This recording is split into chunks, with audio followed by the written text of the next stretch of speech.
Hello, this is Storybooks channel. New videos are posted every day. Subscribe and click the bell. I can't believe that such a young person is really as highly qualified as the references and diploma say. I am confused about your age. The future boss repeated this phrase several times in the last hour. The dialogue could have been called an interview, but it was more like an interrogation. Sitting at the oak table, a man in his 40s had already asked about 1,000 questions. He was not interested in simple, unambiguous answers. Max was interested in details. It seemed that he knew more about the girl than she knew at the moment when she crossed the threshold of the office and timidly said hello. Employers cared about all, even the smallest details of her life. Where and at what faculty she studied full-time or part-time, what grades she got, and whether the teachers appreciated the girl. The man clarified and wrote down in the diary the names of all the relatives Christina could name. He found out where she already worked and for what reasons she was fired, and also her attitude to pets and vaccinations. The only thing the man really didn't care about: references from past jobs. He stated that the former employer could write anything he wanted on the paper and not even have to thank him for it. It was just a paper that would not determine whether Christina would get a position as a caregiver or be left with nothing again. However, the man scrutinized the documents and then put them in a folder, pushed them aside, and looked at her carefully in the eyes. "Better tell me, beautiful child, why were you fired from your last job?" His gaze expressed complete distrust towards the girl. With every word, he wanted to catch her in a lie or point out her disreputable behavior. Christina sat across from this gullible man on the leather couch and wondered if she should continue the interview at all. She felt as if she were not applying for a position as a nurse for a sick old lady, but as if she were about to become an ambassador who would have access to state secrets. In spite of everything, neither fatigue nor the desire to get home and take a hot bath, Christina held herself with dignity. She politely answered her future employer's numerous questions and showed him impeccable patience and restraint. As a rule, this is how they want to see a person who will have to care for an elderly woman with a strong character. It is possible to understand employers in such a case. It is nice to realize that the nurse at the moment when her ward will show caprices and refuse to eat, will not put a pot on the head of an insane baka and will not knock on it to the colonels, but will only smile and continue with entreaties and tales to feed her from a spoon. For Christina, this kind of activity was not new. She had previously had the honor of watching over the elderly parents of wealthy people. Despite the fact that each of her wards was with its own complex character and certain requirements, today's potential boss pissed the girl off. And this despite the fact that in the first minutes Christina even experienced a slight sympathy for him. Max was really handsome, muscular body, swarthy skin, rough masculine chin, and full lips. All of this couldn't help but attract the girl's attention. Looking into his eyes, she seemed to drown. They were blacker than night, and surely ruined a large number of representatives of the opposite sex. It was enough only once to look at him, and it became clear that the girl disappeared. Even under his jacket, his broad shoulders, powerful arms, and muscles were noticeable. "Really, you're right. Christina couldn't stand it. I'm really too young for such a high qualification." The girl began to rise slowly from the sofa. "I think we will come back to this conversation in 10 years. Then I will be old enough to meet your expectations." Christina in no way expected to hear his commanding tone. Max said loudly, "Sit down." Despite the fact that he was still not considered the girl's superior and had no right to raise his voice at her, she didn't dare disobey. There was something in his voice. What made Christina obey? She instantly sat back down on the couch and thought about the fact that with that kind of grip, he could command an army instead of casting sit-ins for his elderly mother. He looked the girl straight in the eye and said, "Do you really think I'm asking stupid questions?" Max swept the hall with his impossible eyes. It was quite difficult to bear their gaze. The girl did not want to lie. She wished to remain extremely honest with him, but she could not, and slowly said, "I suppose you have good reasons for that. I don't think it's out of idle curiosity. My mom's coming to stay with me for 3 months. She just got out of rehab, so she won't be able to stay home alone. She'll need a lot of attention and your patience. To be honest with you, she's not the best temperament." Max was silent for a few minutes. Then he turned to the window and thought hard. He continued as if he were talking to himself. "We haven't spent time together for a long time. My mother has been separated for over a year. Ever since her second husband died. I'd like to spend as much time with her as possible. But my profession requires full commitment. If I stop devoting time to work, I'll have to support my mother and fulfill her whims. I simply won't have the financial ability." His eyes were full of coldness. When Max took his gaze away from the window and looked at Christina again. "And believe me, if I have to ask stupid questions for hours just to find the right person, I will do it." At this point, the girl had the very plausible opinion that Max was used to torturing those willing to work for him. But he had found a nurse who was not timid. This girl would never let anyone treat her like this. She knew what humiliation and disrespect were, and so she had made a promise to herself that she would never let anyone feel that way about her. The girl grew up in an orphanage. She was an orphan and had no idea who her parents were. The educator told that mom and dad loved their daughter very much, but they had to fly far away to a star. It was from there that they watched Christina and were proud of her. Frankly speaking, there was nothing to be proud of especially. The girl from time to time attended classes at the university and changed one job for another. The only thing she was really good at was taking care of the elderly. They reached out to her and were ready to fulfill any requirements of doctors, but only under Christina's constant supervision. Several of her charges had already died. They were too old and learned. It fell to the girl to watch over them before they died. Christina was confident that she would easily find a common language with Max's mother. That is why, as soon as the information about the vacancy arrived, she, without hesitation, went to the interview. But now her patience was wearing thin. "Excuse me, Max," calmly said the girl, addressing the failed employer. "I'm sorry I'm not the right person for your mother's care. I can't waste any more time answering your many questions. I can't take another couple hours. It's not worth wasting your time. Not yours, not mine." With these words, the girl quickly got up from the couch. I can imagine what a beating she will get from the head of the agency, who gave excellent recommendations and sent her here. Lucy would have easily sent a more experienced and qualified girl to this position, but she gave her a chance. She repeatedly told Christina that she saw potential in her and wanted to help her realize it by all means. But Christina once again failed to live up to the expectations of her older comrade. It is very good to be beautiful, but only if you do not plan to get a servant in a rich house as a nanny, maid, nurse, or housekeeper. And for those who are going to get such a position, beauty becomes an incredible disadvantage. Potential employers are weeded out during the interview process. Rich men treat such girls with great enthusiasm. But the bigger it is, the higher the risk that their wives will definitely refuse to hire them. It is better to be a middle-aged gray mouse from an intelligent family. Young and not-so-gray girls are not in fashion today.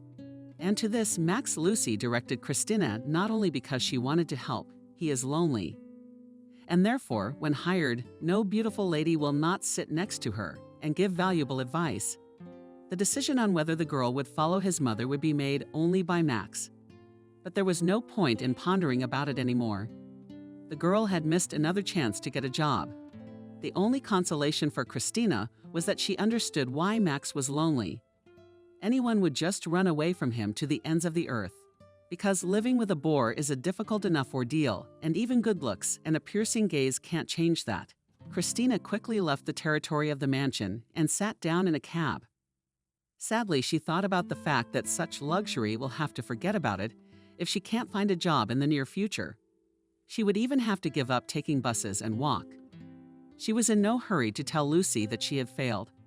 That news would have to wait until tomorrow. Besides, no one was kicking her out. Christina left the rich house on her own. The girl was already near her own house when a message came on her phone. Max wrote that she was hired and already tomorrow she could arrive by 9 o'clock.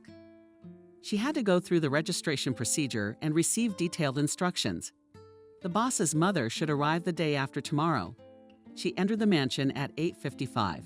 An earlier arrival would mean that Christina had voluntarily condemned herself to languish in front of her employer's office, showing undue interest. Being late would be even worse.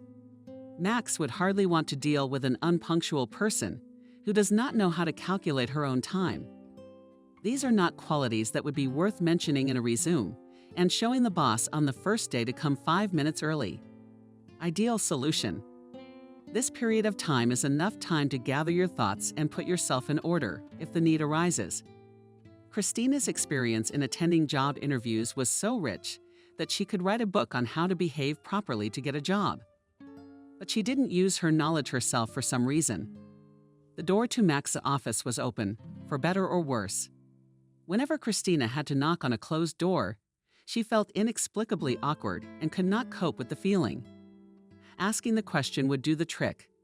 She was always terrified to hear an angry voice from behind the door, informing her that it was busy or that she had to close the door immediately. This is exactly what the teachers in the orphanage where the girl grew up did.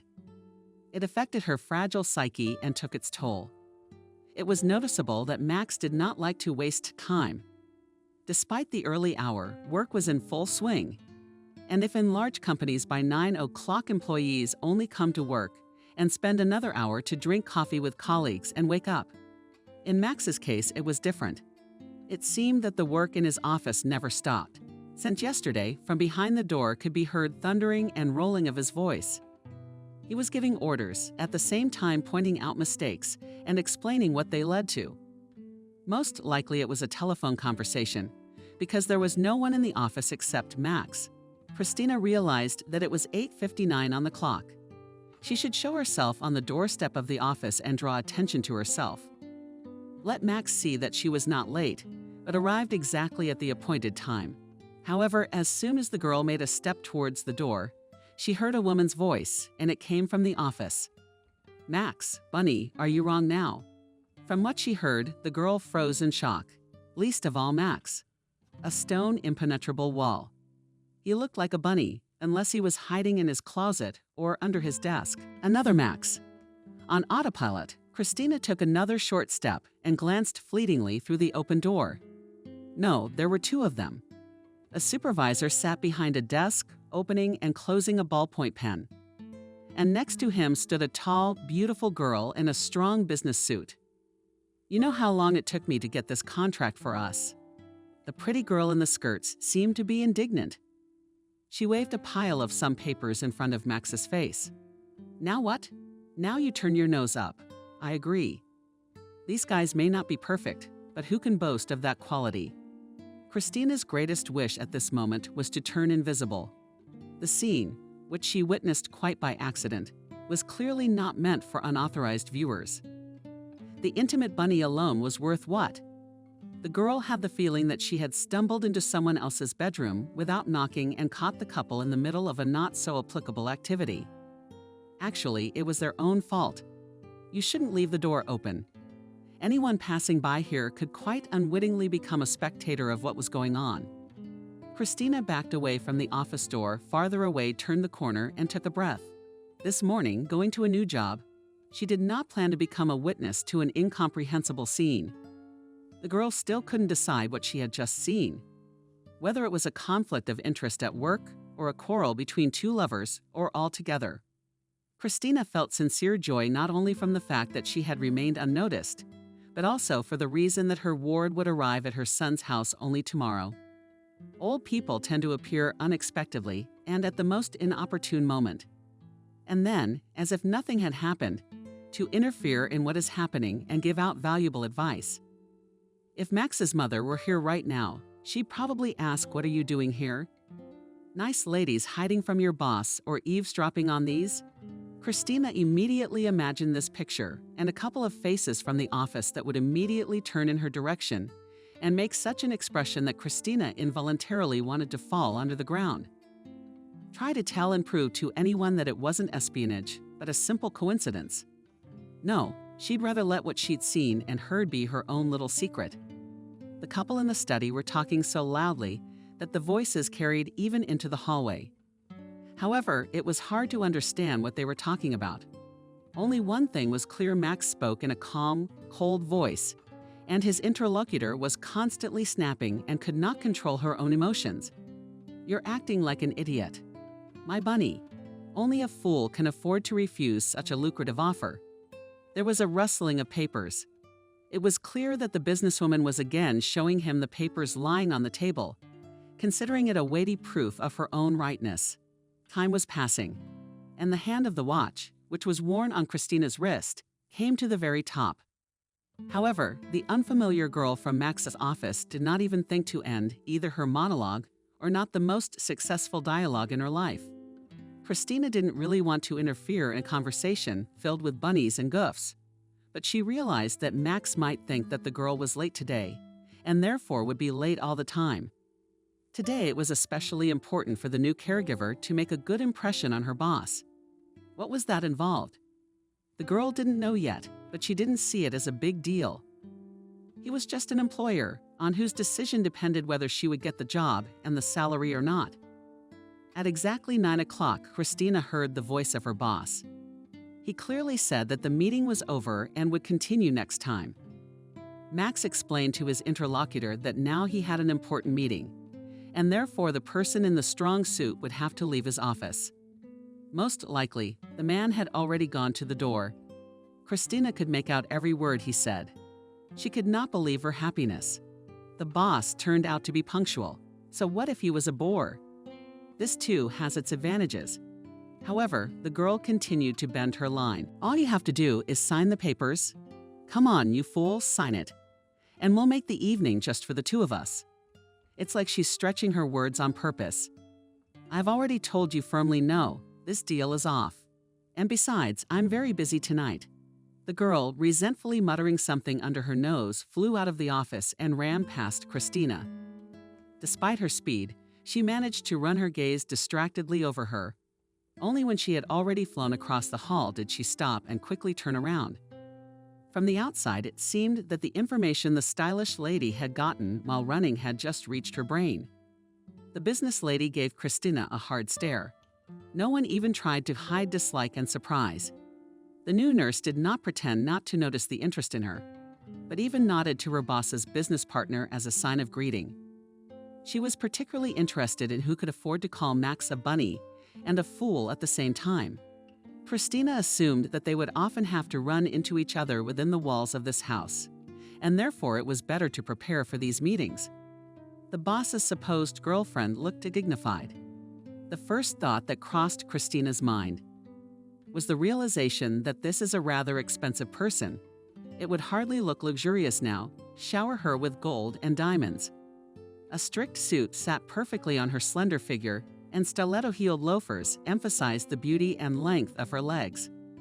The small jewelry would have gone completely unnoticed, but it emitted such a bright glow that it seemed to outshine the light of the lamps. Looking at her sleek black hair, Christina suddenly remembered the warlike Indians. The girl was very pretty, but not very friendly. She did not think of answering Christina's greeting. The business lady's face remained impassive and fearless. Just as abruptly as she had just stopped, the girl turned around and slammed the door loudly. Despite the fact that the appearance of this one especially had perfect upbringing was absent there. Christina could tell that as a professional nanny or caregiver. Never. A man who solves business issues by acquiring bunnies shouldn't get his nose above his own head. Christina's musings were interrupted by the voice of her boss. "Come in, my dear young lady." It was a pity that he saw her. It would have been much easier if Max didn't know that someone had unwittingly witnessed his conversation with the business lady. One good thing. He now knows that the nurse came strictly at the appointed time, not late and disrespectful. On the sea to life, Max watched carefully as Christina entered the office and took a seat on the couch. Looking at his face, it was hard to imagine that just a minute ago passions were raging here. He seemed indifferent, unperturbed, cold, and powerful, trying not to give away the shyness that had appeared from some unknown source. Christina said hello. Max answered her and pointed to the table that stood near his desk. He waited patiently for the girl to get up from the couch and move closer. "Max spoke before you, and I signed the documents. I would like to make it clear, if you even once again allow yourself to get up and walk out without listening to me to the end, Like you did in the interview, we're gonna have to break up. I'm the only one making the decision here. When will this conversation be over? That's understandable. He looked her straight in the eye without hesitation. Christina realized she wasn't mistaken. Her boss was not only a terrible bore, but also a tyrant. She realized that no position, even the most prestigious one, was worth it if someone could afford to talk like that. Better to walk and starve. She was about to open her mouth to say all the thoughts that were whirling through her head. But when she looked into his eyes, she could only shyly apologize. Max nodded approvingly, signaling that the subject was closed, and just as coldly offered again to discuss all the terms of cooperation. The man listed the responsibilities of the caregiver and named the amount of monthly payments he would receive. Christina takes care of his mother. The sum exceeded any expectations of the girl. She tried her best to hide her unexpected joy. It would look unseemly and certainly unprofessional. Max would hardly be pleased. Finding out that his mother's new caregiver had once slaved for pennies, Christina quickly put a neat little signature on the proposed documents. An attentive person could recognize a lot from the handwriting for what it was. She was completely at ease. Smooth, neat lines could only give away the girl's poise, collectedness, and integrity. Well, now it was time to familiarize himself with Helen's schedule. For the first time ever, a note of uncertainty and doubt slipped into his intonation. Why it happened became clear in a few seconds. A heavy folder appeared on the table in front of Christina. Max offered to familiarize himself with the papers and allowed to ask questions if necessary. Frankly speaking, the girl was afraid to seem overly curious. After she had received the first beating from her boss, she decided that she would just read everything she was given and do without another dialogue. But she couldn't fulfill the promise she'd made to herself. When she opened the first sheet, she immediately raised her head and looked at her boss with surprised eyes. Your mother speaks Chinese. Do not be surprised, Christina. It was promising in the years of her youth and the profession obliged. But today it's hard enough for her to give up her old habits. Now more than half the world speaks the language, and she doesn't want to be left behind. Don't worry, you can talk to her in English. All you have to do is take her to a tutor. Christina went back to reading, and as she turned the pages, she felt more and more pity for her ward. Her day was scheduled almost minute by minute. The girl's introduction. Old age is when you sit in a rocking chair by the plate, watch TV, and occasionally solve crossword puzzles, and not spend the only free minutes to say goodbye to one teacher and get to the next. The girl's imagination had already painted the face of a sad old woman who was being forced to attend classes to keep her sanity. However, she had no idea what an active woman she was to meet.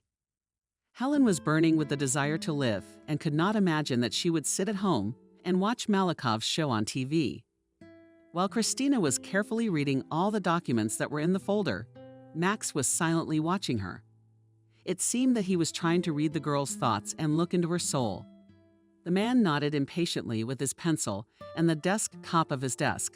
Once the girl had read everything that was presented to her, she decided that she could make her own point. Do you really think all this is necessary for a woman of her age who has undergone a major operation? The pencil with which he was beating out the rhythm flew sharply to the other side of the table.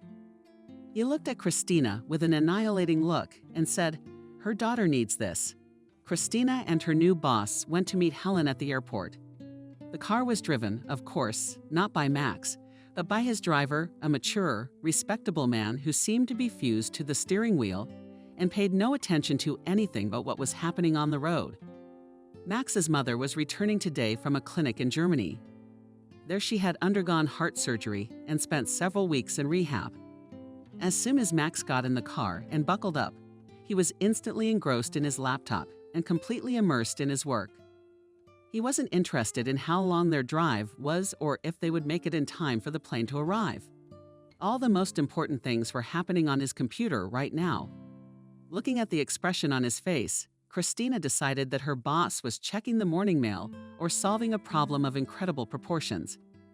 However, she did not rule out the possibility that he might be corresponding with the person who had loudly called him a fool and an idiot yesterday morning. Max was so fascinated by what was happening on the other side of the screen that he never once took his eyes off it.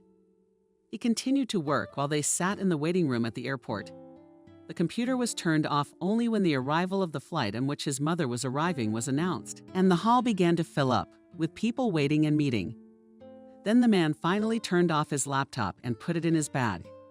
His cold face trembled and moved as the doors began to open, and the passengers of the arriving flight appeared in the hall. Christina could not believe her eyes. Could this unapproachable man of stone really smile? She carefully followed his gaze and saw that a rather busy couple appeared on the horizon. A pumped-up man in dorm mooring jeans, which seemed to tear from the slightest movement, and a girl in a t-shirt with a smiling kitten drawn on it. Following them came a wheelchair. There was no doubt who sat in it. Black eyes shone half a face the same as Max's. Christina correctly assumed it was her boss's mother. And in front of her walked her daughter and her boyfriend. "Son," the woman shouted loudly, finding Max with her eyes. She even seemed to be bouncing in her chair with impatience.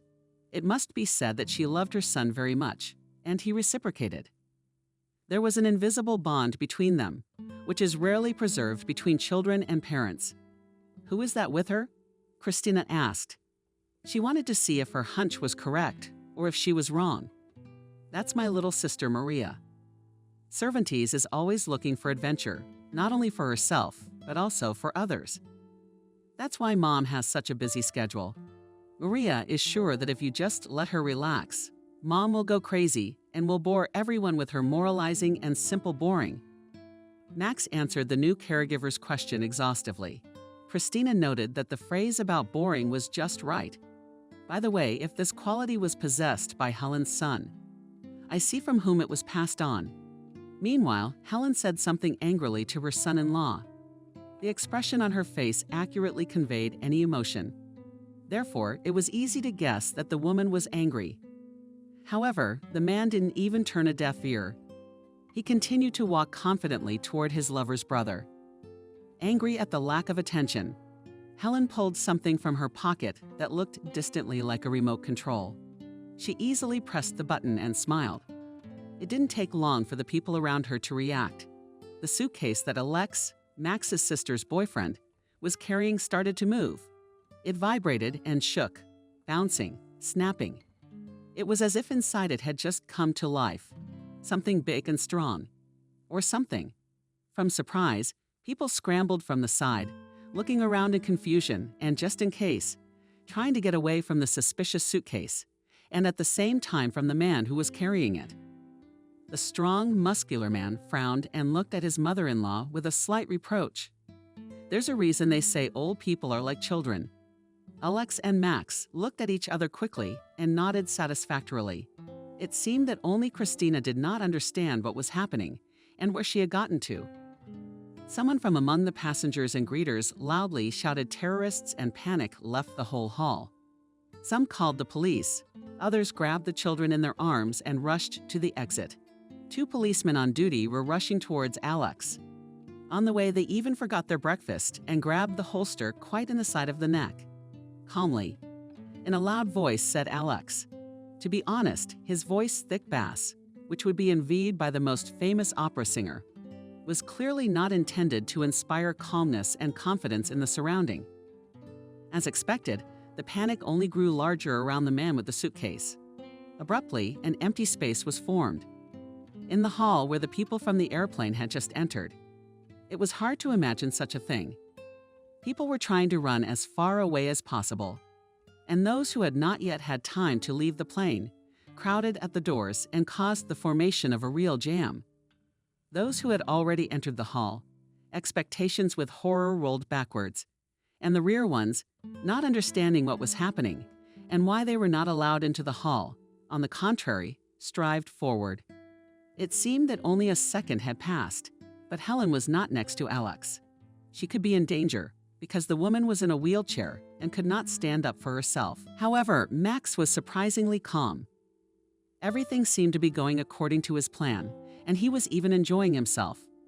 The man did his best to keep an indifferent expression on his face, but the corners of his lips treacherously turned upward. It was enough to realize that what was happening in the hall gave him incredible pleasure. His eyes were filled with pride. Yes, it was pride. Christina shook her head fearfully, trying to push away the thought that her new boss was not only a bore and a tyrant, but also a madman. "Where is your mother, Max?" Christina tried her best to shout out the crowd in the waiting room and draw attention to herself. But her boss didn't even turn a deaf ear. Of course, a stone wall would not pay attention to a mere nurse. Meanwhile, the situation with the suitcase, inside of which seemed to live something big, stronger, and more frequent, developed quite rapidly. Realizing that in order to calm the crowd, the only thing left to do was to open the suitcase and show the contents to those around him. Alex did exactly that, and it didn't bother him at all that his mother-in-law's power of attorney had disappeared somewhere. He lowered the bag on the floor and only touched the lock, as everyone heard a hysterical scream. The man didn't pay any attention to those around him. He just pulled the zipper. And that's when the suitcase on the floor really exploded. Multicolored things flew out of it: dresses and sweaters, handkerchiefs and plates. Expensive clothes bought by Helen during the whole time of her stay in Germany.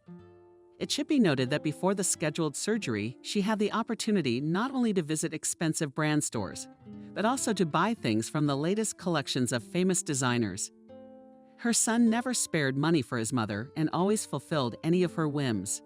A turquoise Panama, bought in one of the boutiques, landed neatly on Alex's head. It was neatly laid on the square bald head, which made Alex immediately seem to be a short-sighted and slightly ill man. The man stared at the arriving policeman. One was trying to pull a lacy blouse off his shoulder. The second one helped, and both law enforcement officials strained to see who was the culprit behind their ridiculous appearance. At the bottom of the suitcase on the floor was a toy excavator. The device not only imitated the sounds of real construction equipment, but also rhythmically lowered and raised the bucket. It seemed that such a joke was worthy of a 5-year-old child. But no, it was organized by a grown woman who only a few weeks ago managed to avoid a heart attack. At that moment, an unfamiliar voice sounded very close. But Christina immediately realized who it belonged to. Helen drove up in her chair quite briskly. "Well, hello, son." Max bent down to give his mother a hug, a kiss. She guided his neck with beautiful manicured hands. If Christina hadn't seen the woman's face, she would have easily declared that the hands belonged to a well-groomed young girl. On the ring finger of her right hand was a thin gold ring, most likely a wedding band. On her left hand, the woman had a neat white gold bracelet. And on her finger, Christina noticed a diamond ring. The man was so happy to see his mother that he was ready to pick her up in his arms and hold her close to him. But the wheelchair prevented him from doing so. Helen snuggled into the neck of her own son and pronounced, "I missed you very much. I really missed you." Looking at this touching scene, Christina deep down envied both Max and his mother a lot. She had never received any affection or love. She didn't remember her mother. And the teachers of the orphanage did not have enough time or mental resources. Max muttered quietly that he missed his mother too. And his new employee stood next to him and could not believe that her boss was capable of affection and tenderness. It turns out that it's not always a stone wall. That's how Christina began to call her new boss. Can only speak with a cold voice full of ice and gnashing metal. It was amazing to hear the softness and warmth coming from Max's lips. He was completely different from the man who yesterday morning had spoken haughtily to Christina in his office and reprimanded her for allowing herself to stop the interview without his approval. The mask of arrogance quickly fell away with the appearance of the mother. It took its toll on the nurse. Like a blow under the breath, Max smiled genuinely at Helen, and therefore looked several years younger. Christina figured he must be even less than 30. Earlier, when his expression remained cold and haughty, and when his eyes shone with incredible self-confidence, Max looked much older. It gave him a great deal of importance. Now that there was no one else to demonstrate it, it turned out that this man was not just attractive, but damn handsome. The nurse couldn't literally take her eyes off him. She liked literally everything about his swarthy cheekbones, his dimpled chin, his powerful neck, which seemed to be tight in the collar of his shirt. The girl had the urge to undo a few buttons and stroke the mark left on his skin by the stiff fabric. And then she would rise up on her toes and gently touch his lips with hers. So full and firm, she timidly raised her eyes and met his eyes. Big, moist black ones that inspired fear in them. Christina felt as if she had been hit with ice water. She couldn't believe that all those thoughts that rushed through her head in a hurricane were her own. The remnants of sanity. It was the suitcase situation that decided her. She imagined what she would have to endure while working with Helen. And if she had the nerve to make a childish spectacle of herself in the waiting room of an international airport, just to make her own son smile. Christina turned away abruptly, in the back of her mind berating herself for letting her own brain shut down. She's a mere nanny to his elderly mother, just a caregiver. He's a Stonewall, a rich man willing to pay for her labor just for that. He'll have a whole bunch of them, and each one will be ready to look into the mouth of her handsome boss. And for love and everything else, he has a business lady in a strict suit. Her condition. The girl wrote it off as mild stress and a momentary freak out. "How are you feeling, my sweet mom?" In a gentle voice, Max asked, "I think your prank is a direct confirmation of your full recovery. Or didn't you know how to show off the outfits you bought?" The man laughed loudly and his mother laughed back. For a moment, while they were busy with each other, Christina allowed herself to calm down and cool down. And only then did she allow herself to turn around. Mother and son kept their identical black eyes on each other. The whole world seemed to cease to exist for the two of them. And only the new nurse had the opportunity to watch this touching scene as long as she wanted. They were alike, and it wasn't just the eyes. Max had a high forehead and a flat nose and a stubborn chin, all of which he had inherited from his own mother. Even someone who was not distinguished by special knowledge, the gnomish physicist would easily determine that no one in the sight of this couple should hope for pardon. It was then that Christina realized that the fabulous salary that Max had been assigned was not all that great. While Max and his mother were enjoying each other's company, Maria and Alex were busy packing, scattered all over the room. As soon as the suitcase was closed, Alex led away for questioning the people, who until a few minutes ago were thrashing around the hall in search of shelter, again began to walk measuredly and leisurely from corner to corner. Some were waiting for the arrival of the next flight, others, on the contrary, a short time before the departure of their own airplane. The only reminder that recently there was panic and chaos in the hall was Panama, which Alex did not put away in his suitcase, but put on Maria's head. Finally, Max took his eyes off his own mother and turned his attention to Christina. He pointed his finger at her and said, "Meet Christina. This is Christina, your nurse. As long as you live in my house, this girl will accompany you everywhere and help you with anything you need." Helen took her time, turned her neatly tucked head toward Christina, smiled sweetly, and slowly reached out. "But hello, Christina." The tone, the way he spoke. The voice was eerily familiar to the girl, and the look in those big black eyes. Now there would be two of them, young and old. And somehow it seemed that the old woman would be much more trouble than her son. If Christina had not seen with her own eyes the picture of which Helen had become the artist, the girl would have been sure that she was incredibly lucky to have a job. From the outside, her mentee appeared to be the embodiment of charm, elegance, and grace. But beneath the appearance of an elderly angel lurked the nature of a real devil. It should not be forgotten that her son, under every whim and every prank of his mother, did not react in any way except his own smile and loud laughter. One could conclude that the antics that had paralyzed the airport today were in the order of the day with this pair of accomplices. Not even a second passed while these thoughts flashed through Christina's mind. She had time to think about everything in the world, while Helen turned her face from the nurse to her son. "My sweetheart, you said I look healthy, didn't you?" In response to his mother's questions, Max nodded affirmatively. "So explain it to me. A healthy woman is full of vigor. What did you hire this beautiful girl for?" She was the one he didn't tolerate any objections. She seemed to demand an exhaustive answer to her question immediately. "Do you really have a nurse? You strong, healthy man has a nurse who follows you around and gives you a spoon or a piece of toilet paper." At this point, Max artistically coughed, trying to suppress another fit of laughter. I'll be honest with you, sweet mom, that I don't have a caregiver. It was hard to say that the son was being honest with his own mother. Surely she knew nothing about the business lady who was still loudly deciding business matters in Max's office yesterday morning. Then I'll ask you another question that is especially important to me. Why do I need to be strong, strong, strong? And most importantly, healthy. I need a nurse. The phrase sounded triumphant, and Helen gave Christina a glare. This woman had an ironclad logic. At times, she reminded Christina of a 5-year-old child. The prospect of working in this family seemed less and less bright by the minute. Aren't we having breakfast together today? My darling. Helen sat in the chair and tugged her son's pant leg, trying to get his attention. Yes, Mommy, of course. We will definitely spend time together, but only after I get home from work. I'm sorry, I have a lot of errands, meetings, negotiations scheduled for today. So you'll have breakfast with Maria and Christina. And maybe Alex, if his domestic orderlies will let you go after your prank.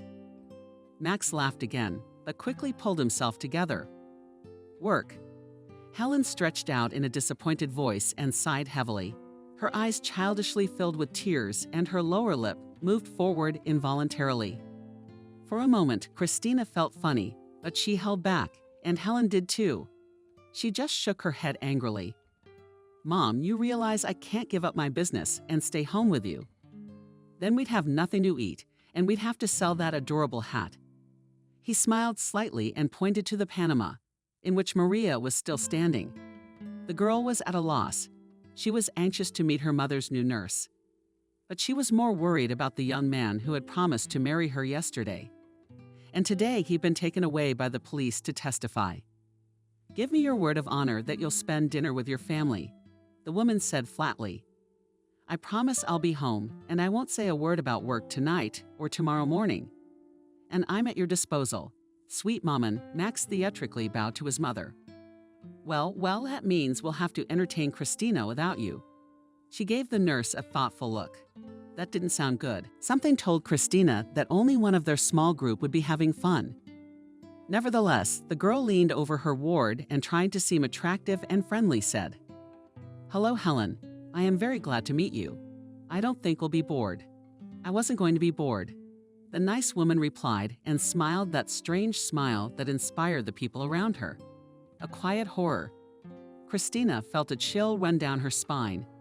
If earlier she had thought that adult and elderly women spent their leisure time in cultural institutions or at home, then today, after the joke of her ward, realized that she was deeply mistaken. It was possible that she would come up with something new, equally fun. And most likely, that activity would not be on the list Max had provided her. As Christina, Helen, and Max approached the car, everyone suddenly remembered Maria and her lovers.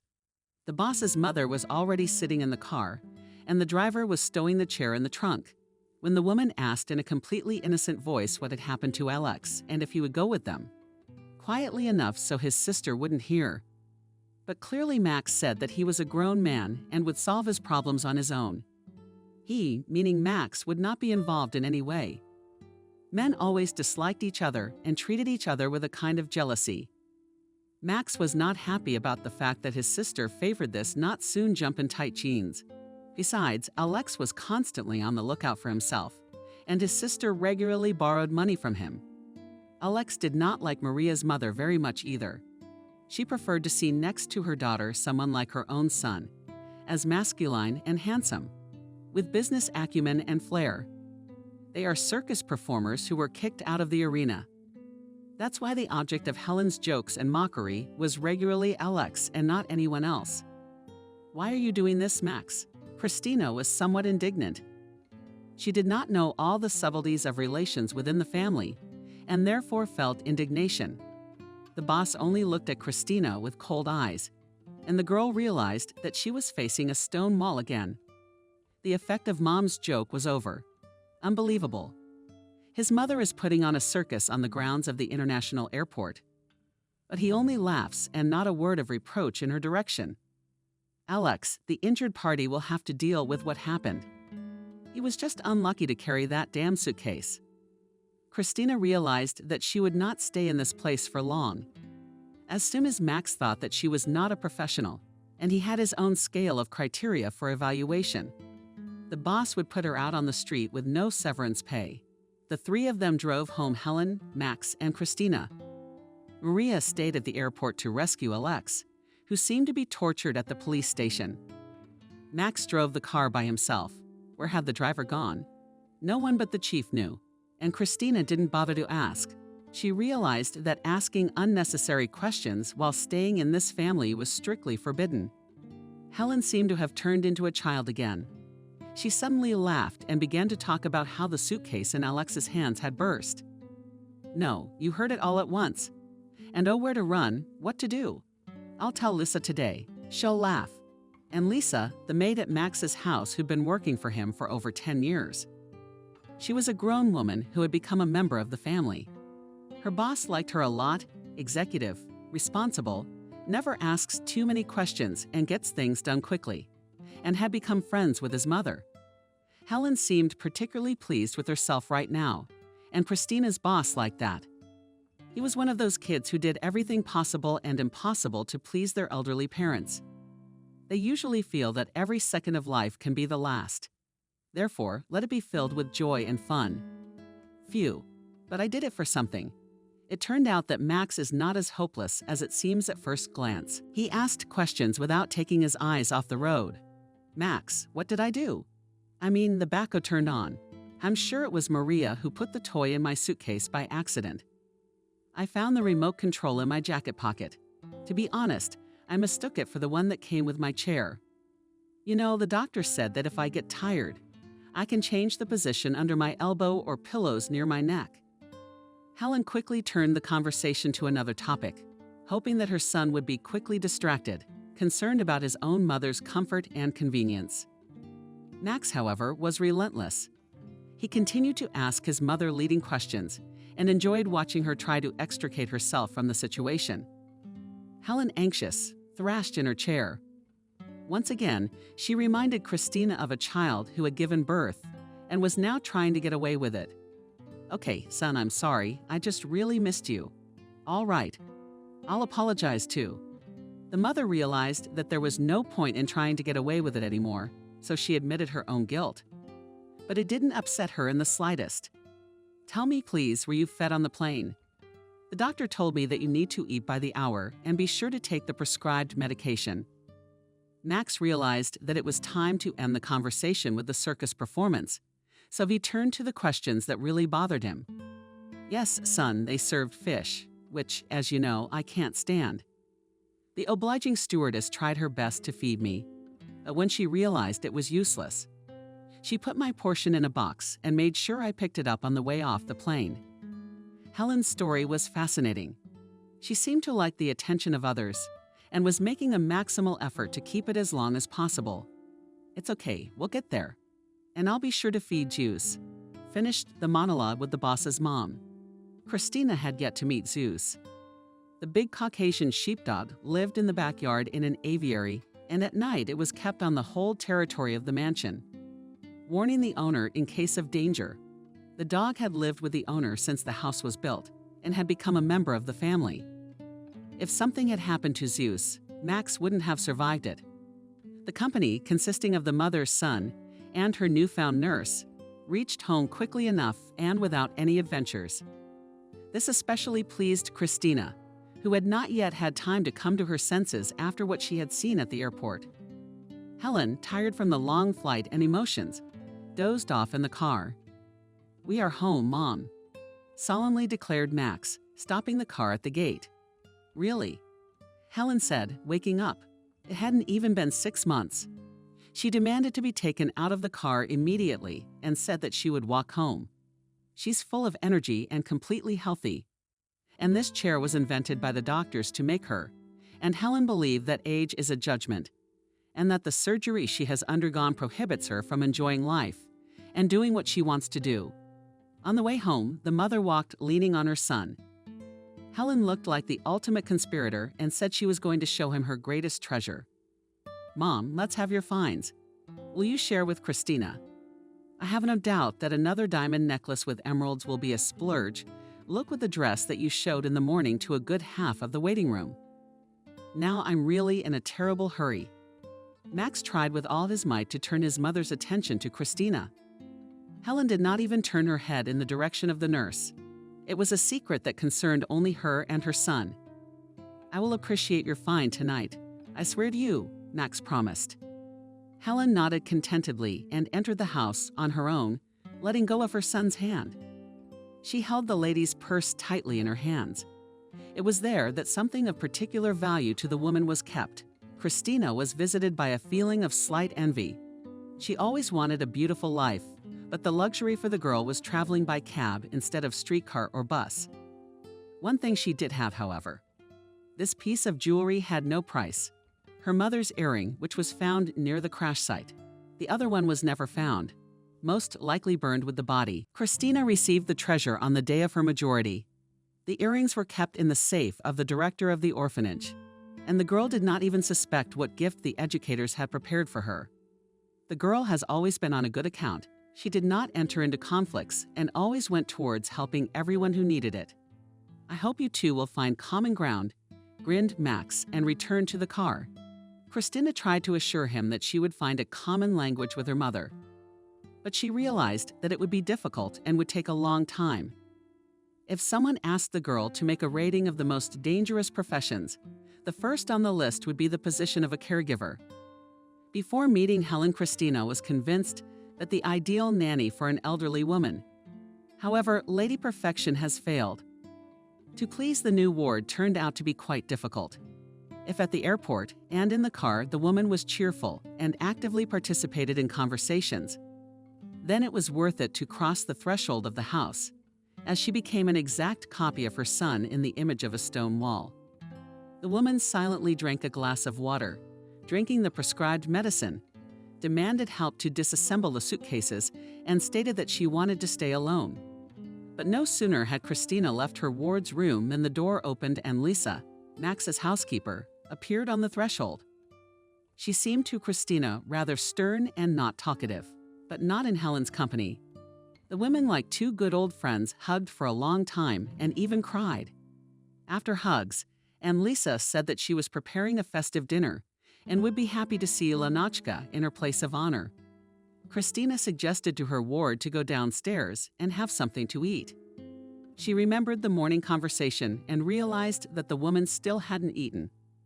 Helen, however, waved her head negatively and settled down on the bed. She defiantly turned away from Christina, and the girl, who had experience with such individuals, took a seat in the corner on a chair and opened a book lying on the table. The first thing that caught my eye, not the title written in Chinese, but the bookmark. An old photograph served for that purpose. On it, as Christina guessed, was Helen, and standing next to it were Max and Maria. So there had to be another child in this family. Strange, why hadn't he or she come to the airport to meet their mom? Christina would have given everything she owned in this world just to see her parents. She was so engrossed in the photo shoot that she started to look at the smallest details. Even then, Helen dressed beautifully and made sure that the children were neat and back. But the young and attractive woman had a light dress and a buildable fabric. It pulled her belly in nicely, drawing attention to it. Maria was dressed in a sundress and two long braids with white bows tied at the sides. Max, dressed in shorts and a shirt, even then looked like a real man who could be trusted with the whole world. The girl did not notice how the time flew by. She was immersed in her own memories and tears came to her eyes. Christina did not notice how loud the sobs knew and woke Helen. She was looking at the girl curiously and didn't understand why the new nurse seemed so familiar. Christina, on the other hand, looking at the details, recognized the earrings, a similar piece. She kept it carefully in the pocket of her purse, and on her birthday, she made sure to wear it when she was alone. Christina did not like noisy companies, and therefore, every year she bought a bottle of champagne and a cake, and celebrated the holiday alone. She took out the most elegant dress, did her hair, and put on her mother's earring, despite the fact that she never managed to get acquainted with her own parents. The girl never tired of thanking them for the gift of life and sharing news and achievements. The girl understood that in those days it was very difficult to get beautiful jewelry. But she could not call this situation other than a coincidence. She wanted to ask Helen where the earrings had come from and whether she still had them, but she remembered that no one in this family liked unnecessary questions. Christina shuddered at the touch that brought the girl back to reality. Helen woke up. She slowly got out of bed and approached Christina. The woman didn't understand why the girl was so interested in the old photo. Yes, there were times when they were happy as a family. Back then, Helen, a young and beautiful mother of two, was waiting for the arrival of her youngest daughter. She and Greg, Father Max, were happy. Doctors said that after the birth of Maria, Helen was unlikely to be able to carry a baby again. But they were wrong. Returning from vacation, Helen complained more and more often of feeling unwell, nausea, and dizziness. But after a visit to the gynecologist, everything fell into place. She was given one of the most satisfying diagnoses ever. She will soon be a mom again. In gratitude for this joyful news, Greg presented his wife with a pair of exclusive earrings. There were simply no analogs of such a product. He personally drew a sketch and gave it to an acquaintance of the jeweler. Not everyone could afford such luxury. That evening, the couple left the children with a nanny. They sometimes invited a neighbor to look after Max and the little one, and went to the movies themselves. Helen and Greg were happy to know that they would soon be young parents again. Their financial situation and social status allowed them to raise another baby. 9 months flew by like a blink of an eye. Helen gave birth to a healthy, strong baby girl who looked like her father. It was decided not to take the older children to the discharge from the maternity hospital. Greg personally drove the car, and Helen held the baby girl in her arms. She didn't bother to buckle up. It was uncomfortable and hot. And her husband always drove the vehicle carefully. But not that day. The car skidded on a bend. It turned over several times and caught fire. Emergency personnel arrived on the scene and found the little girl requiring long-term treatment, while EMTs tried to get her parents out of the burning car. Helen and Greg spent a long time in intensive care, and there was practically no chance to save them. The doctors made a disappointing diagnosis, and therefore it was decided to transfer the girl, who miraculously managed to survive, to a baby home. The older children spent all this time with relatives. And when Helen and Greg came to their senses, they were informed that the little girl had died. The hospital staff decided that the young couple would have too much money to spend on their own recovery, and they had 2 more children on their necks. One of the nurses who was on call that day found an earring near the burned-out car, a rare piece of white gold jewelry. The honest girl handed the treasure to the workers of the baby home, where the girl was given, and asked it to be sure to pass the jewelry to her owner. After the child grows up, for the luck of the pupil in that orphanage worked teachers from God.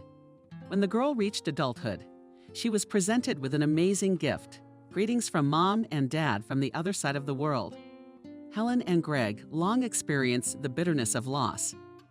Not only did they spend more than a year in hospitals and clinics, it took them even more time with psychologists. Helen's husband blamed himself for the accident that killed their newborn daughter. Helen tried with all her might to convince her husband that he was wrong.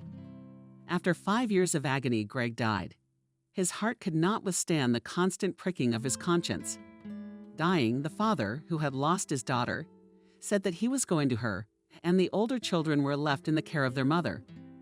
Despite the fact that more than 20 years had passed since that terrible accident, Helen remembered everything that had happened to them. She regularly went to the cemetery where her daughter and husband were buried, bringing flowers and toys.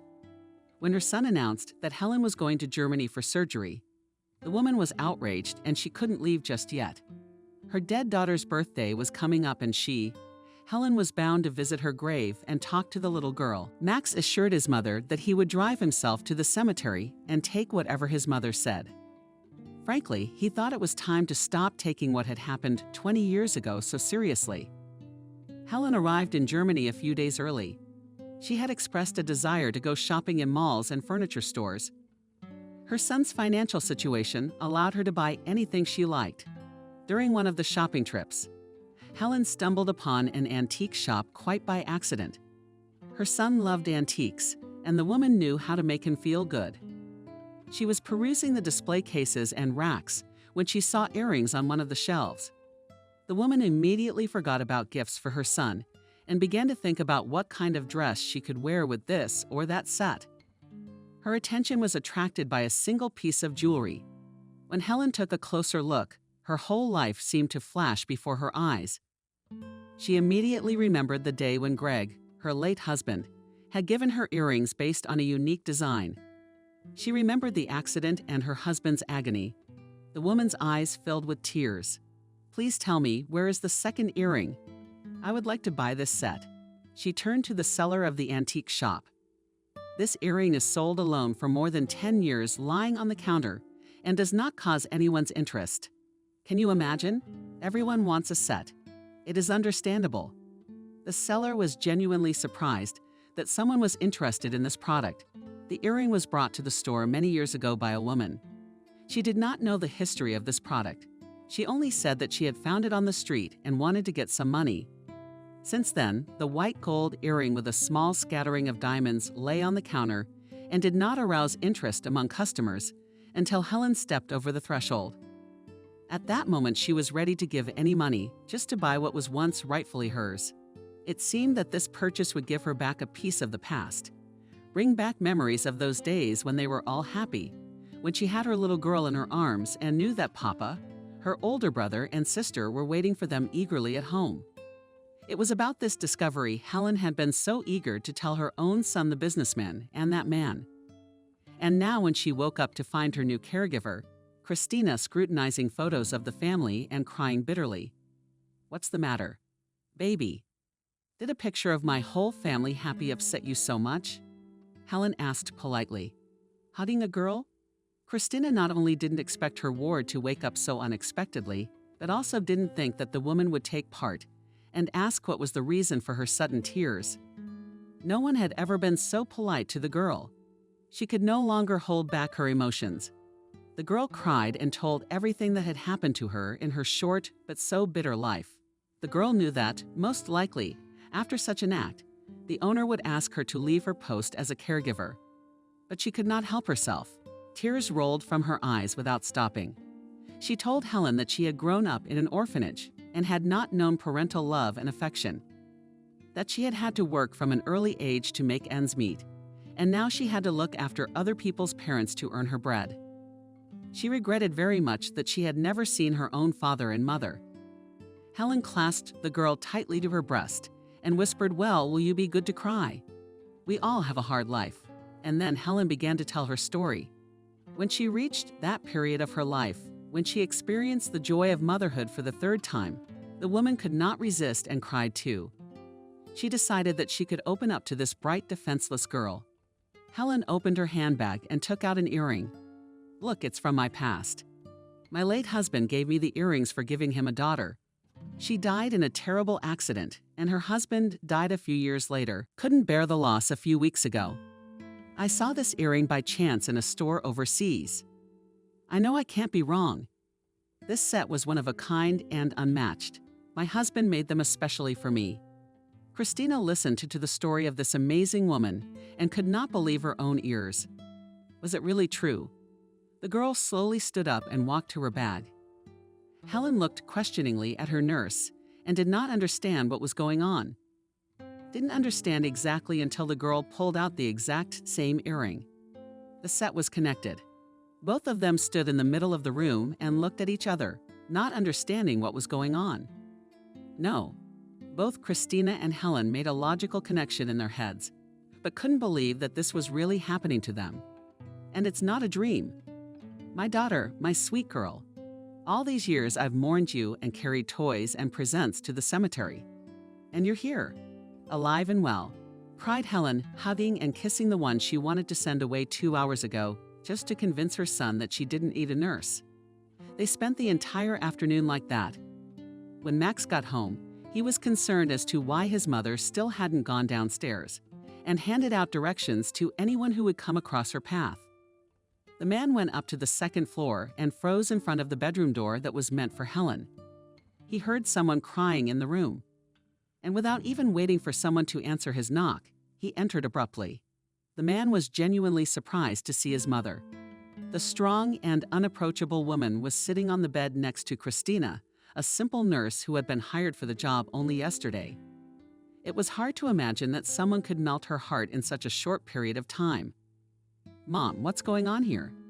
"Christina, please explain to me why a woman who's just had surgery is in a state of hysteria.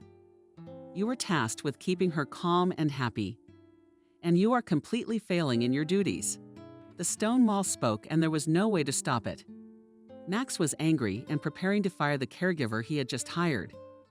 "No severance pay. Christina, you can pack up and leave this house. You're fired." He said those words in his usual cold voice. There was no trace of the man who had laughed at his mother's stupid jokes that morning. "Max, stop. First, let us explain to you everything that happened. And then we'll see if you can fire someone or take it back." Helen's voice sounded equally harsh and cold, and so the son simply froze.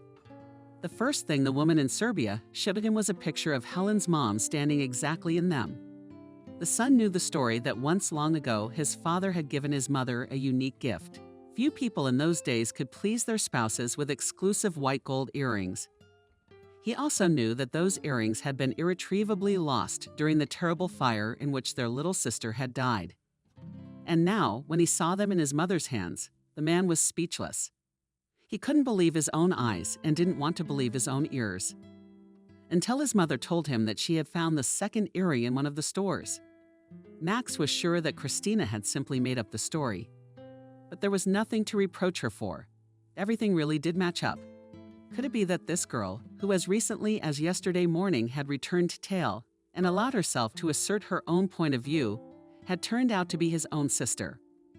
The girl who years ago, they all believed, had died in a car accident. The man's eyes filled with tears. He let his feelings come out, hugged Christina, and asked for her forgiveness. He had no idea what to say in such situations, so he simply apologized. He felt guilty for speaking rudely to Christina during the interview and at the airport. Max realized he had become completely confused. "My favorite girls, pull yourselves together. We are waiting for a wonderful holiday dinner, prepared and Lisa." Imagine her hysterics as she finds out that Helen suddenly has a grown-up daughter. Max laughed. He hugged his mom and sister and motioned for them to come downstairs. As they opened the door, they heard Alex and Maria enter the house. "Let's not say anything to them yet. Let Maria show her sister what she can do." Max laughed and winked at his mother. "Don't worry, no one will give you offense in this house. But I must say that your sister is a very spoiled person.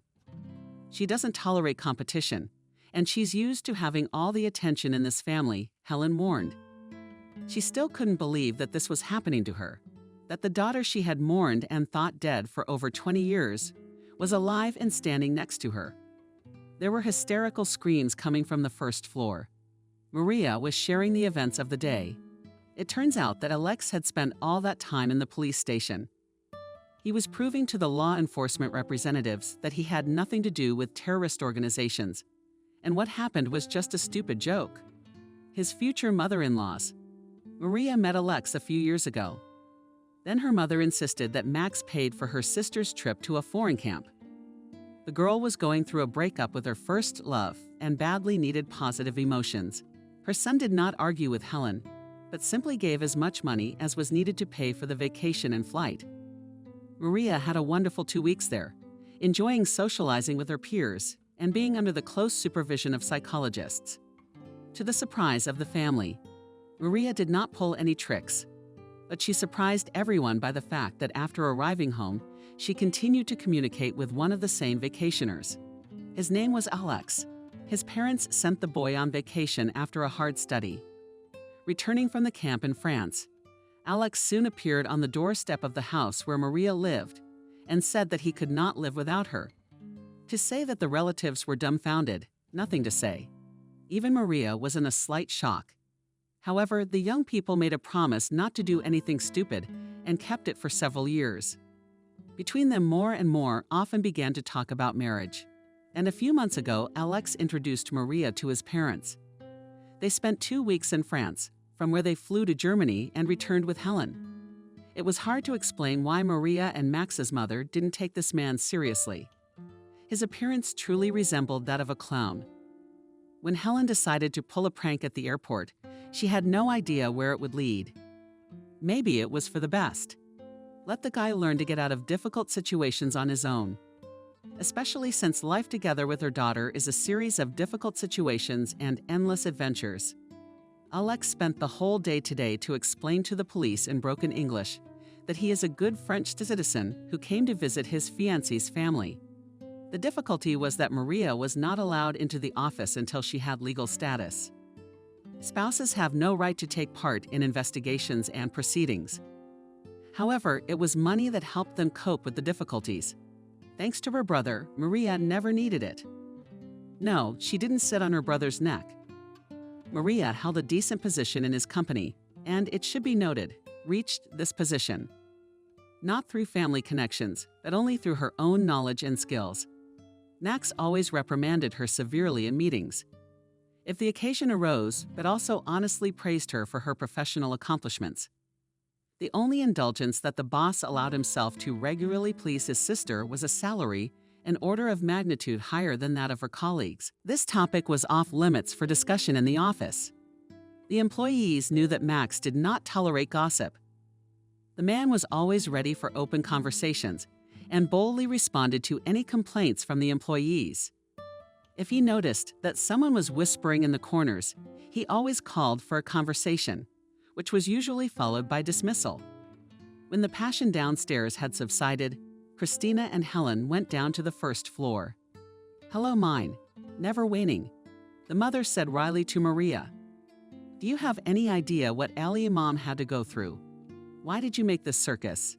Explain it to me, please." Max intervened in the conversation. He really liked the prank, and although he treated Alex respectfully, he didn't try to hide the fact that Mom came up with a funny prank. Everyone understood that for such a joke, a French citizen could be deported to his country without the right to return. Then Maria would have become the wife of a French Decembrist.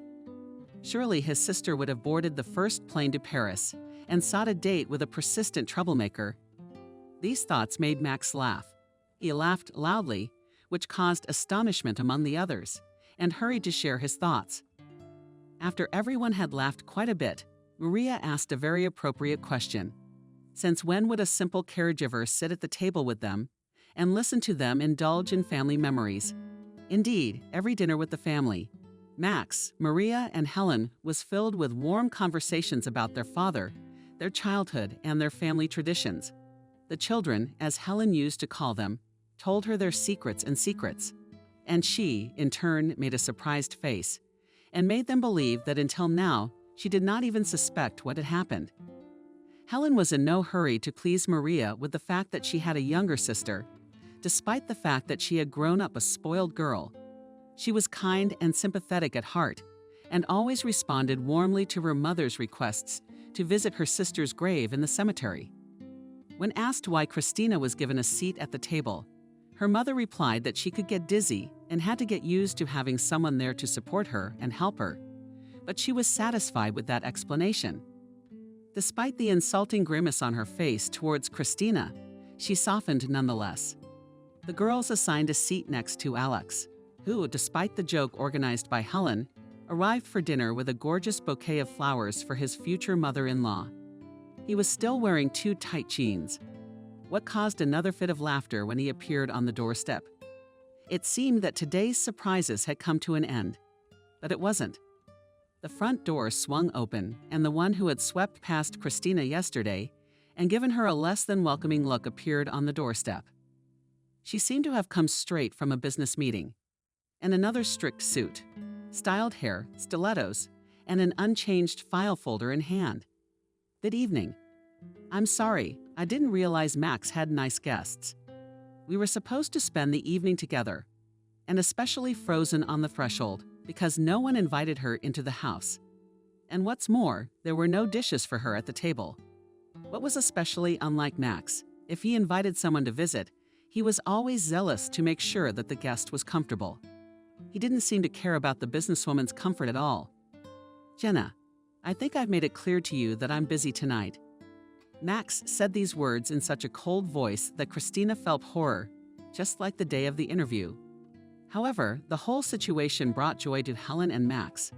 Looking into his mother's eyes, let her enjoy talking to the unexpected guest. "Well, what are you, son?" heaping a girl on the doorstep. "Come in, dear Jenna. Visitors are always welcome in our home. Affectionately." "What was that?" Completely out of character for a mother, Helen said. She looked like a rainbow hostess now, ready to feed anyone. But Jenna had no idea what a dangerous trap she had fallen into quite willingly. "Meet Maria, my daughter Alex, and her boyfriend." "Well, Max, Christina." Helen did not have time to finish, as she saw on Jenna's face irritation and contempt. The girl immediately reported that she could not stand it when servants sit at the same table with the owners. She compared such behavior with the situation when an ordinary employee took part in important negotiations on an equal footing with the boss. By the way, Jenna was that ordinary employee. She brewed not the most delicious coffee and brought Max papers to sign. She got her position only because of her long legs and the beautiful, even smile of Max's partner. Solid men like to be greeted by a friendly girl. The tired, tortured secretary who had served the company since its inception and was the boss's right-hand woman. Helen, realizing that a stone had been thrown into the vegetable garden, her newfound daughter decided to remind the florist that she was just a simple rank-and-file employee who had just broken into a board meeting and was trying to take an active part. But the girl didn't even seem to pay attention to the remark. She was engrossed in trying to draw Max's attention to herself. Those sitting at the table suddenly looked at each other and laughed loudly. Everyone remembered the incident at the airport. Jenna sat, not realizing what was going on, and just drank water, courteously served, and Lisa, on the girl's luck, the housekeeper, brought dinner. And the family was somewhat distracted by the tweaking of the guest. When everyone was fed and satisfied, Alex asked permission to speak. Helen realized that something was about to transpire that she still wasn't ready to hear. Indeed, the young man confessed that he had loved her daughter for a very long time and wished Maria to become his lawfully wedded wife. He immediately hastened to assure the members of his new family that he had no intention of taking the girl to France. Alex applied for citizenship and even found a permanent job. A large company was actively looking for a professional, experienced programmer and was ready to pay decent money for Alex's knowledge. Maria cried from joy and surprise. She did not even suspect that her boyfriend was coming to USA not just for fun, but with the most serious intentions. The girl responded by agreeing to the marriage proposal and began to accept congratulations. At that moment, she allowed Christina to hug herself. If the mother has penetrated trust to this person, then she has nothing to share with the nurse. Jenna also allowed herself to make a congratulatory speech. The girl decided to take the initiative in her own hands and told those gathered at the table that she and Max were in a close enough relationship and could also announce the wedding. At that moment, you should have just seen Max's face. His eyes turned cold and angry. "Well, my son proposed to you, but he didn't tell me anything," Helen asked snidely. This person's statement did not cause her any emotion except laughter. The woman realized that her son was an intelligent and responsible man who could pay attention to a person like Jenna. Only in one single instance, she had never been a prude, and realized that it would be better to have a temporary relationship with such a doll than a year of loneliness. Maria jumped with laughter. She realized that after what Jenna had said, she would only have to pack her things from her desk and leave the company's walls forever. Christina also realized that. She was ashamed of herself, but the girl was even happy about this outcome. She did not like this businesswoman even before she ran into her in the lobby. Only Alex was indifferent to this story. He did not understand Russian speech well and laughed only because his future spouse did. Max got up from the table, approached Jenna, and sharply pushed her chair away. "I'll see you tomorrow at 9 o'clock. In my office with a letter of resignation. I made no promises about our marriage. There's no need to mislead my family. They might think I'm crazy for deciding to commit my life to you." The girl blushed and, trying to object to what she heard, was quickly dispensed with. She didn't even say goodbye, jumped out of the house, slammed the door of her own car. It was heard how sharply she moved. Will there be any more news? Maria burst into laughter and couldn't stop. Helen said slowly, "Today this news struck me to the core." Her voice a few minutes ago joyful suddenly became serious. "Mom, something happened in my heart. The operation didn't go well. What's the matter?"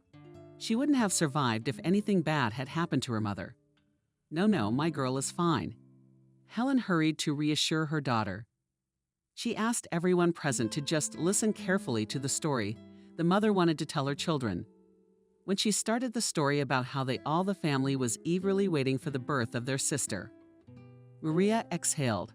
She was ready to listen to the story as many times as she wanted, knowing that her mother was okay. So Lisa brought a large pot of tea and joined the large family. She had long since become a full member of the family, but she never allowed herself to sit down at the table with everyone else. Only after dinner was served and the kitchen was in order, she made her favorite tea and let herself indulge in memories, along with everyone else. Helen spoke at length today, and with a special feeling, everyone at the table had tears running down their cheeks. It seemed that even Alex, who could hardly perceive Russian speech, was penetrated by the story. And there were quiet sobs. When the mother got to the point where she discovered an earring given by her father in a store in Germany, she cried. Christina allowed herself to intervene and continue the story, which caused Maria's surprise. Only Max seemed to remain calm. In his heart, he was uncontrollably glad that the girl for whom so many tears had been shed was alive and well. She had come to their house on her own. One should thank fate and God for that. Christina began her story, and not everyone could understand how it related to what Helen had just told. Couldn't understand until it was about the Serbs. The girl pulled 2 earrings out of the purse she had thoughtfully brought with her. It was them, the ones her mother had been looking at for a long time in the picture. Max had once suggested that she order the exact same ones from a jeweler. Helen flatly refused. She said she didn't plan to enter the same river twice. It was a memory of her father, and let it remain his memory forever. Then the son bought his mother an extraordinarily beautiful set of exactly that ring. This morning, Christina noticed the wart on her hand. Upon realizing what was happening, Maria cried, unashamed of her tears, and hugged Christina tightly. Through her tears, she laughed and stated that it was a good thing they didn't have time to socialize. She has a terrible temper, and now she would have to apologize for any rudeness for sure. Now she would only have to apologize for the fact that all this time none of them had known that she was the youngest and most beloved sister alive. The evening seemed to be endless. When the tea was finished, the whole family moved to the floor of the fireplace. The children surrounded their mother and had long conversations about what their lives had been like. Christina told much about her past. It was already Maria and Max. They were tormented by guilt that their sister didn't have everything she owned. As the time passed midnight, Helen declared that she was immensely tired for today. Even though she felt strong and healthy after the surgery, such a shock was not easy to bear. She went to bed and insisted that Christina would definitely spend that night in her bedroom. The girl promised that as soon as they got ready for bed, she would come to her mother's room. Alex also apologized and withdrew. He had not just endured a hard flight, but was having a hard time getting used to the time difference. No one dared to take offense at him. Maria and Max wanted to spend time alone with their sister.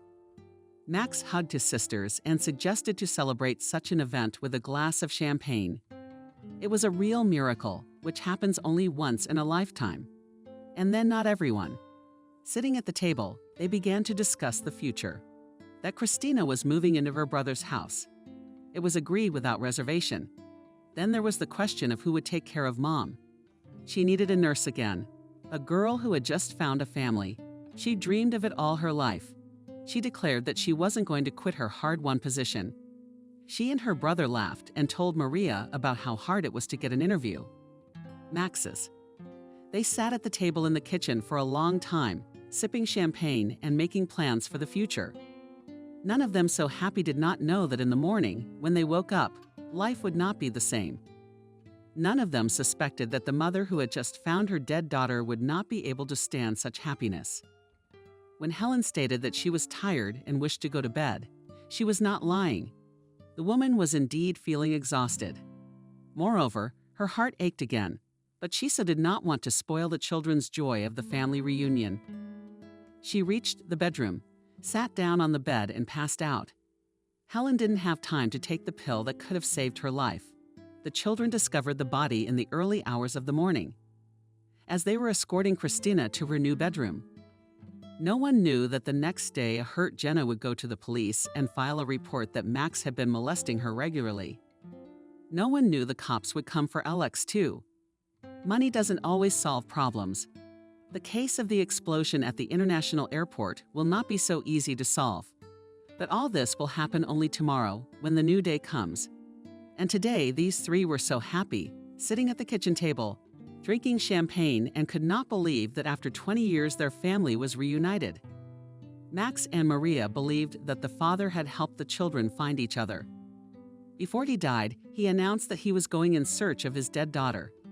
When the bottle of delicious French drink was drunk, the young people hugged each other tightly and decided to walk their sister to the bedroom in friendship.